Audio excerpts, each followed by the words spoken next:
This is Dave Pellegrinelli at AFX Search, Investigative Agency. I'm talking about asset recovery and discovering concealed assets. First thing to understand is that asset recovery is different from collection.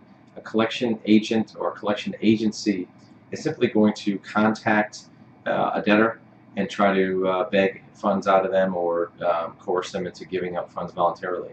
Asset recovery is a process where there's a debtor or somebody owes money who's actively concealing assets. They're usually not shy about telling you they don't have any money, or the collection process really isn't helping much. Asset recovery comes when a person is hiding assets so they're outside of the reach of a creditor or somebody who has a judgment. So the way that the investigator goes about doing that is, first of all, following the flow of funds. At some point, this debtor had funds or an asset that belonged to our client, belonged to the creditor, and that's the way we look at it. We don't look at it like the money, it belongs to the subject and we're trying to get it back, or we're trying to retrieve it. We look at it like the money belongs to our client and it's subject to just obtaining it on behalf of the client. So we looked and see where that money went, if it was a fraud scheme or if it was some type of debt that's owed. We looked to see where the money started, if it was in an account, where that money flowed from. Did it purchase an asset? Did it purchase a vehicle? Did it purchase a vessel? Was it transferred to another party? If it was a non-cash asset such as real estate or a vehicle, we look to see, has that vehicle been retitled? Had it been traded in? We also look to see if there's current assets being controlled by the subject. For example, if they're driving a vehicle, if they're using a boat, if they're using a debit card for purchasing even something as small as dinner or meals. We want to see what name is that titled in. If there's a debit card being used to take money from an ATM, we're going to find out what name that debit card is in. It may be a prepaid card, it may be a stored value card. We find a lot of assets that way. Even if an account may have a small balance, they may show bank account statements with low balances, or we may discover a debit card with an account with not a lot of money in it. We're going to see, has there been money in that account in the past, and did it flow in and out quickly so that it went to another location. We're going to do deep analysis of records that are available, combined with access to information that is not accessible to the general public. We're going to look at the pattern of activity of that debtor. Are they living an affluent lifestyle? And if they are, where's the money coming from to fund that? Even if it's coming from a third party, that third party may be a trustee, effectively, of money that belongs to our client. That also leads to discovery of fraudulent transfers. Were there transfers made even in advance of this debt? If there's a lawsuit pending or even some controversy about money owed, a lot of times a debtor will take money and store it elsewhere. They'll already put things in other people's names. It may be a trusted friend, a relative, business colleague, even offshore can be a source for looking for assets or accounts.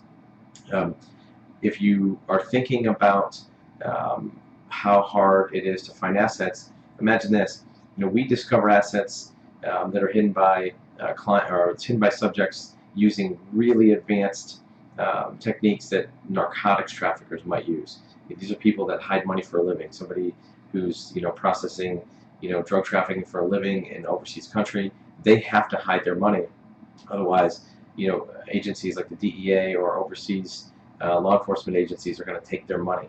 If we can discover assets that professional asset concealers will use, somebody trying to hide assets in a divorce case, somebody trying to hide assets in a business fraud case, they may not have the wherewithal to use those advanced means, and are going to use difficult processes, but maybe not something that they think is going to be able to be defeated.